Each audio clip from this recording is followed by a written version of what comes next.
Ya, Vita dan juga pemirsa, Ya, Israel dilaporkan baru saja melancarkan serangan balasan terhadap Iran. ya. Untuk mengetahui informasi terkini kita sudah bersama dengan WNI yang ada di KOM Iran, ada Said Idrus Al-Hamid. Ya, ini juga sudah bergabung bersama kami pengamat Timur Tengah Nasir Tamara. Kita terlebih dahulu ke Idrus. Idrus, apakah benar misil Israel menghajar salah satu lokasi di Iran? Kondisinya di sana seperti apa? Ya, Assalamualaikum warahmatullahi wabarakatuh. Selamat pagi Waalaikumsalam bagi warahmatullahi wabarakatuh. masyarakat Indonesia. Saat ini pukul 7.30 di Iran. Sampai sekarang ini keadaan masih aman, keadaan masih kondusif, masyarakat masih menjalankan aktivitas seperti biasa. Di Isfahan juga dari kabar yang saya dengar, Isfahan juga masih aman, masyarakat juga masih melakukan aktivitas seperti biasanya. Terkait tentang ledakan yang kita dengar dini hari tadi yang dikabarkan oleh media barat, media luar maupun berbagai media terkait tentang serangan balasan Israel ke Iran, baru setengah jam yang lalu media-media resmi Iran mengabarkan bahwa serangan tersebut atau ledakan tersebut bukanlah serangan dari negara luar. Akan tetapi memang ledakan yang terjadi di Isfahan dari sistem pertahanan udara Iran. Karena setelah Iran menyerang balas Israel, sekarang ini sistem pertahanan udara Iran sedang on dan aktif-aktifnya. Sehingga apapun yang melintas di atas udara itu pasti akan menjadi sasaran dari sistem pertahanan udara. Itulah yang barusan dikonfirmasi oleh media resmi pemerintah Iran. Bahwa ledakan yang terjadi di Isfahan adalah atas tembakan dari sistem pertahanan udara Iran terhadap hal yang mencurigakan yang melintas di atas, sehingga itu bukanlah ledakan di pangkalan nuklir Iran atau ledakan di pangkalan militer Iran. Keadaan di Iran, keadaan bandara internasional di Isfahan, Shiraz dan di Teheran juga sempat ditunda seluruh penerbangannya karena memang sistem pertahanan udara sedang on-onnya. Mungkin itu saja. Idrus, apakah sejauh ini sudah dipastikan bahwa benda asing yang kemudian diledakkan oleh sistem pertahanan Iran tersebut merupakan misil yang ditembakkan oleh Israel?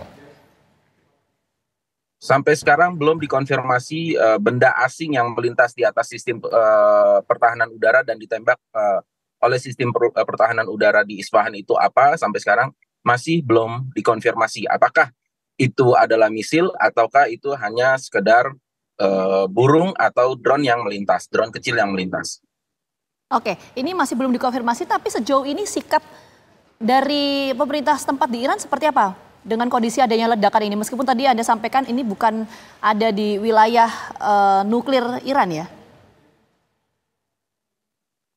Ya, ledakan tersebut bukanlah di pangkalan nuklir Iran dan juga bukan di pangkalan militer, hanya di satu tempat yang memang terdapat sistem pertahanan udara Iran. Pemerintah setempat juga belum memberikan imbauan apa-apa, belum juga menghimbau apa-apa kepada masyarakat Iran untuk berhati-hati dan untuk waspada. Hal ini belum diberikan oleh pemerintah Iran kepada masyarakat. Karena sebelumnya kalau memang ada situasi-situasi genting seperti dulu corona, seperti dulu penembakan human error yang pertahanan udara Iran sempat menembak pesawat Ukraine, dan juga demo besar-besaran yang pernah terjadi di Iran itu biasanya pemerintah memberikan imbauan, entah itu di televisi, entah itu lewat telepon ataupun lewat SMS kepada setiap masyarakat Iran. Nah, sampai saat ini kita belum menerima SMS, belum juga menerima telepon, dan juga TV belum memberikan imbauan waspada kepada masyarakat Iran. Jadi situasi masih normal, masih biasa-biasa saja dan masih aman-aman saja. Masyarakat pun masih aktivitas seperti biasa. Baik, terima kasih Said Idrus atas laporan Anda. Dan kita juga sudah terhubung dengan pengamat Timur Tengah Pak Nasir Tamara. Pak Nasir, mungkin bisa dijelaskan bagaimana kemudian media luar memblow up bahwa ini adalah serangan yang dilakukan oleh Israel kepada Iran? Media luar yang saya baca itu 30 menit yang lalu mengatakan bahwa telah terjadi pengeboman oleh Israel di dekat Isfahan. Sumbernya media dari Amerika, dari CBS, tapi juga dari Al Jazeera juga ya. Saya senang ada berita dari Iran juga. Intinya begini, kenapa Isfahan? Isfahan itu adalah pusat persenjataan di Iran. Dan di dekat Isfahan itu ada kota Natan yang merupakan juga sebuah pusat nuklir di Iran. Nah, ini yang seandainya benar bahwa itu adalah serangan dari Israel, maka usaha untuk melakukan deeskalasi konflik di sana itu jadinya gagal kayak gitu. Padahal ya di kabinet Inggris sudah dibicarakan bocorannya bahwa Israel kalau membalas itu dengan spesifik target lah, nggak membabi buta. Dan juga ada berita dari Israel juga, Perdana Menteri mengatakan mengusahakan supaya tidak ada korban-korban jiwa semua. Jadi awalnya 5 hari yang lalu masih akan berhati-hati gitu.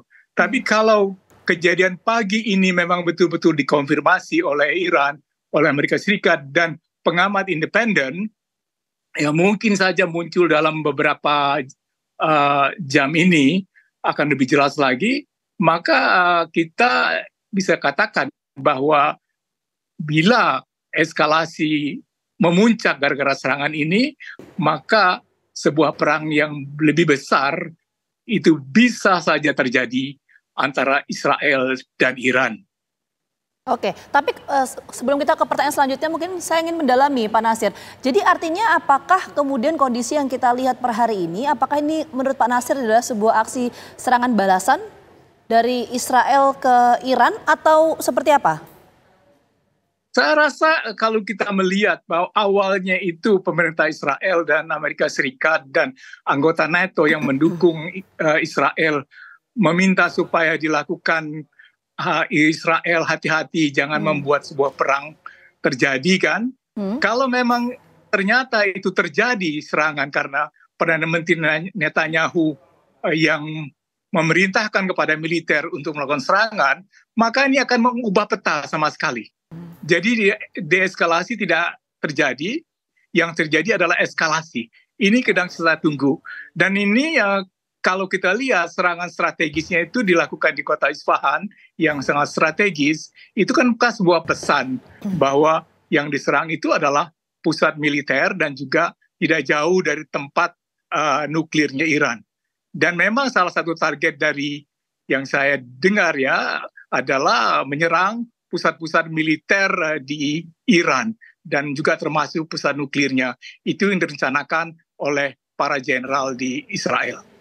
Baik Pak Natsir, mungkin bisa sedikit diperjelas lagi bahwa sejauh ini memang pihak Amerika sendiri sudah melarang Israel untuk melakukan serangan balasan. Tetapi kalau Pak Natsir sendiri melihat seberapa besar kemudian nyali dari Israel untuk melakukan serangan dengan konsekuensi akan ditinggal oleh Amerika? Besar sekali karena begini, sering sekali juga Israel tidak mendengar Amerika kan, tidak mendengar juga Inggris. Kan Menteri Luar Negeri Inggris dan Jerman kemarin itu kan ada di Teheran kan meminta supaya Israel menahan diri. Tapi dua negara sekutunya Amerika, anggota OTAN itu ya, NATO, itu juga didengar gitu kalau memang terjadi serangan gitu ya. Jadi inilah, jadi Perdana Menteri Israel, Netanyahu itu bisa bertindak atas pertimbangannya sendiri gitu. Dan tidak mengikuti apa yang disampaikan oleh Amerika Serikat. Dan kalau itu terjadi, maka memang sepertinya bisa saja Amerika Serikat meninggalkan Israel. Dan sebuah informasi yang terbaru juga adalah bahwa Rusia sudah setuju untuk memberikan pesawat-pesawat terbarunya, tempurnya kepada Iran dan juga memberikan bantuan berupa alat-alat senjata untuk melindungi angkasa Iran dari serangan-serangan drone dan misil dari Israel. Jadi suasana ini tampaknya makin memanas.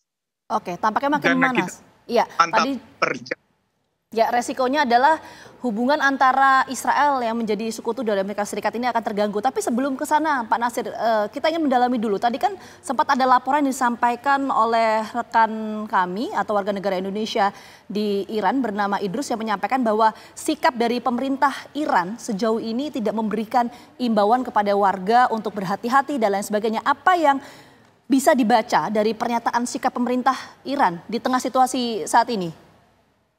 Sekarang ini yang memberikan komentar itu adalah semacam kepala dari otoritas bandara di Amerika, di Iran.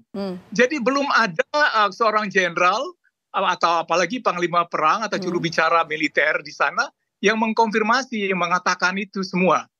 Jadi kita harus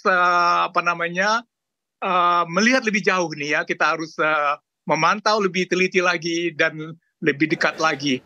Karena ini kelihatannya perkembangannya bisa sangat cepat.